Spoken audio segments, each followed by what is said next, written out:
सैनिकों के सम्मान की बात सिर्फ भाजपा में ही संभव।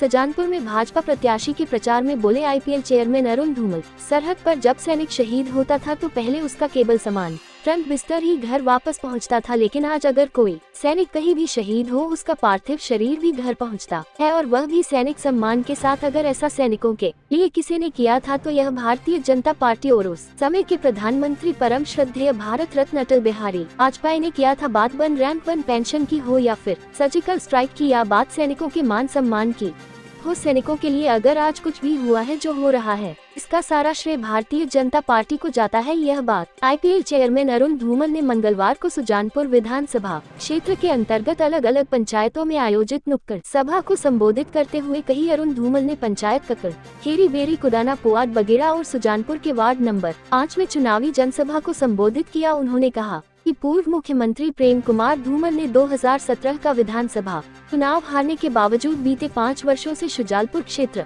के लोगों की सेवा की है, विकास कार्यों को गति दी है। उन्होंने क्षेत्र की जनता को कभी यह महसूस होने नहीं दिया कि वह आपके साथ नहीं है। चुनाव हारने के सप्ताह बाद में लोगों से मिलने के लिए, उनके काम करने के लिए धरातल पर उतर गए थे। ऐसे में उन्होंने पूरे 5 साल काम किया है, अब हमें उनके लिए कुछ करना है। विधानसभा क्षेत्र की जनता के साथ साथ विशेष रूप से पूर्व सैनिकों को मोर्चा संभालना है, कमल वाले बटन को दबाकर कैप्टन साहब को जिताना है और यह जीत प्रेम कुमार धूमल की झोली में डालनी है, ताकि पूरे प्रदेश और देश में यह संदेश जाए कि सुजानपुर विधानसभा क्षेत्र से कैप्टन के रूप में पूर्व मुख्यमंत्री प्रेम कुमार धूमल की जीत हुई है। आने वाले 10 दिन आपको भारतीय जनता पार्टी को देने हैं, अपने पसंद के उम्मीदवार को जिताना है, कैप्टन रंजीत को जिताना है, अपने क्षेत्र का चहुमुखी विकास करवाना है।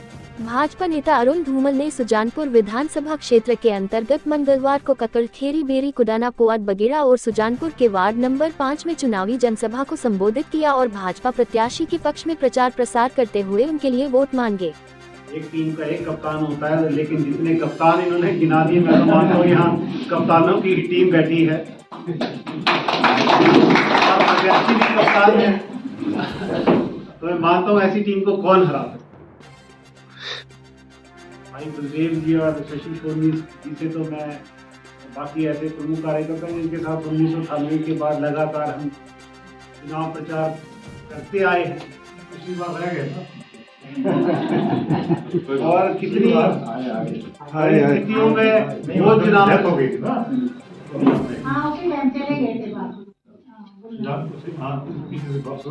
कैसी परिस्थितियों में तब प्रचार होता था, क्या हालात होते थे, कैसे वो बदले और पिछले चुनाव में क्या हुआ।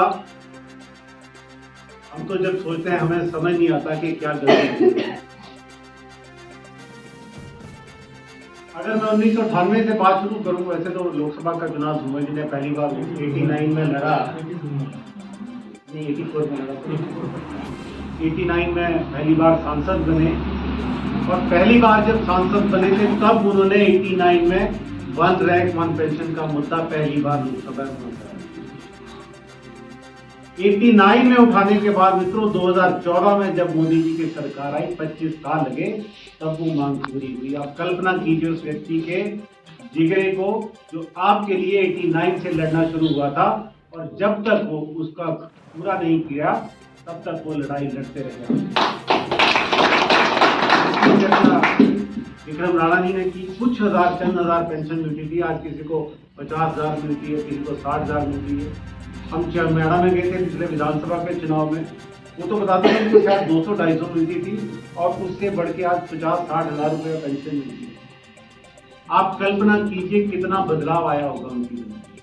अगर वो आज भी 200-400 ही मिलती तो कैसे वो गुजारा करते। लेकिन हम शायद भूल जाते हैं, हमारी स्मरण शक्ति बहुत कम होती है।